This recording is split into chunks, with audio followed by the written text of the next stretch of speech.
এই প্রিয় বন্ধুরা, আইসা পড়ছে বাণিজ্য মেলার যাত্রী। বেরোলিয়া 300 ফিটে রয়েছে আমাদের,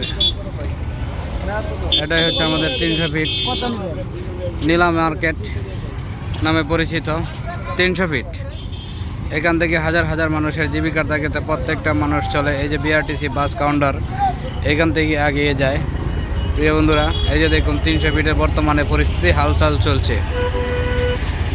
এখান থেকে দূর দূরান্ত থেকে উত্তরবঙ্গের বিভিন্ন কোয়ালিটির গাড়ি এখান থেকে চালা হয় দূর দূরান্তকে। CNG, auto rickshaw, tempo, CNG, BMB, বিভিন্ন কোয়ালিটির গাড়ি। প্রিয় বন্ধুরা, এই যে দেখুন এটাই হচ্ছে নীলা মার্কেট 300 ফিট বাণিজ্য নগরী নারায়ণগঞ্জের ভিতরে 300 ফিট নীলা মার্কেট।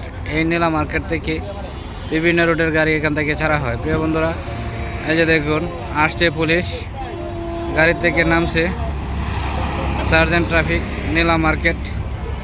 আরও যাবে বিভিন্ন রুটের রাস্তা পারাপার যাত্রী সরবরাহ করা হয়। এখান থেকে ছাড়া হয় উত্তরবঙ্গের নীলা মার্কেটের গাড়িগুলো। প্রিয় বন্ধুরা, এই যে দেখুন সার্জেন্ট চলে আসছে। এখন আমরা সিএনজি চালক ড্রাইভার যারা আছি এরা প্রতিহত করবে, এখান থেকে সরাই দেওয়া হবে। প্রিয় বন্ধুরা, এই যে দেখুন বিভিন্ন রুটের গাড়িগুলো এখান থেকে ছাড়া হয়, দৌড়ানো হয়। এই যে সার্জেন্ট চলে যাচ্ছে এখন রাস্তা মোবাইল দেখে চলে যাচ্ছে অন্য কোথাও। কোরিল, বিশ্ব রোড, বিভিন্ন রুটের গাড়ি এখান থেকে ছাড়া হয়। প্রিয় বন্ধুরা দেখুন 300 ফিটের বর্তমানে হালচাল পরিস্থিতি। এই হচ্ছে বিআরটিসি।